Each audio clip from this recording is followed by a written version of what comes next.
রাত্রেবেলা কোনো এক কারণে আপনি অনেক টায়ার্ড, এ থেকে জেড পর্যন্ত লিখতে বললেন, কিন্তু আপনার মাথা ব্যথা আর আপনি টায়ার্ড, আপনার মুড অফ, এনিথিং, আপনি রেইনফোর্সমেন্টটা দিলেন না, তখন কিন্তু বাচ্চাটা আর আপনার কথা শুনবে না, কারণ ও ভাববে যে ওকে ফাইন, এক সময় দেয় এক সময় দেয় না, তাহলে আমিও কথা শুনবো না।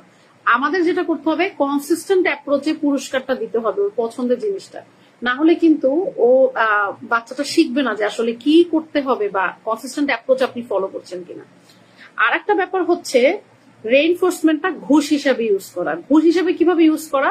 সাপোজ ধরেন আপনি চাচ্ছেন আপনার বাচ্চা তাড়াতাড়ি ভাত খাক, তা আপনি কি করলেন, আগেই ওর হাতে একটা ফোন দিয়ে দিলেন, ওকে ফাইন ফোন নাও ভাত খাও।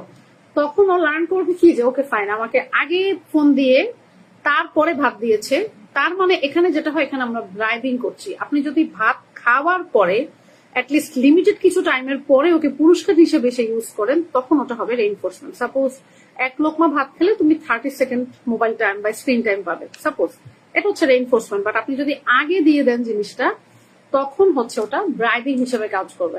আরেকটা জিনিস মাথায় রাখতে হবে, রেইনফোর্সমেন্ট কিন্তু একটা টিচিং টুল, এভিএ থেরাপির অনেক ইম্পর্টেন্ট একটা টিচিং টুল, কিন্তু ব্রাইবিং কিন্তু কোনো টিচিং টুল না। ব্রাইবিং বরং যেটা করে, বাচ্চাদের মধ্যে বিহেভিয়ার ইস্যু গুলো যেটা আছে আরো বাড়িয়ে তোলে। সো